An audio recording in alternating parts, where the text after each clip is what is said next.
Bon matin, donc ben, voilà, c'est Ampétule qu'on voit là-bas. Et puis, mais de qu'est-ce que Chantal va parler ce matin? C'est quoi ça? Donc, je vais parler de la gonorrhée, qui est une maladie transmise sexuellement.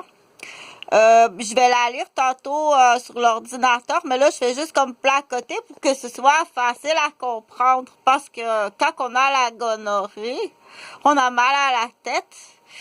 Et là, on dit, attention, attention, c'est pas vicieux, un épais qui est allé te tromper en couche parce qu'il est en manque. C'est voulu comme ça. C'est une attaque des plus vicieux. Donc, c'est passé, c'est prémédité de te contaminer à la gonorrhée. La gonorrhée qui est parfois une maladie transmise sexuellement qui est insidieuse, et on dit les plus atteintes sont les athlètes, parce que tu es tellement forte en tant qu'athlète. C'est pas une insulte, l'athlète est forte. Donc avant que la gonorrhée là, on dit mais qu'est-ce que j'ai, donc l'athlète elle va continuer à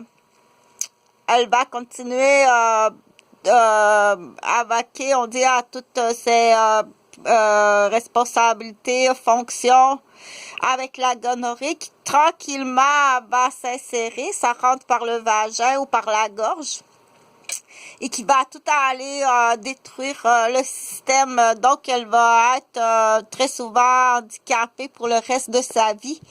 Et c'est une forme d'attaque à la femme, un féminicide. Donc, c'est pas un niaiseux, un vicieux qui est en manque en couche là après l'accouchement. C'est passé d'avance, d'arriver, et de te faire une attaque de ce côté-là.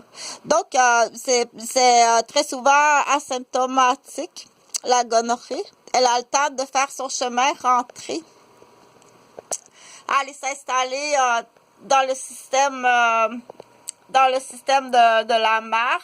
Très souvent, c'est une attaque qui est faite après l'accouchement.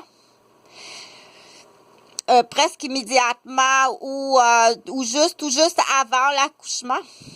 Donc, c'est prémédité. Il faut pas aller dans le pardon si jamais la femme réalise qu'elle a la gonorrhée. Il faut pas aller dans le pardon du cochon qui est en manque parce que tu étais enceinte, ok?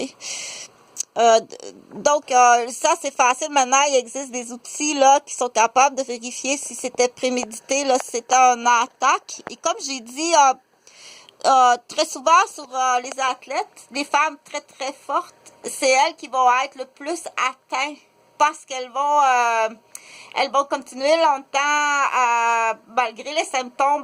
Donc, mais la gonorrhée fait son chemin.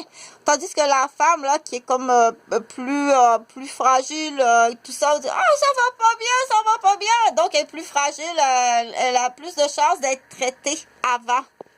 Donc étant donné que c'est prémédité, c'est considéré comme bien entendu, ils sont pas seuls. On dit c'est une chaîne d'hommes.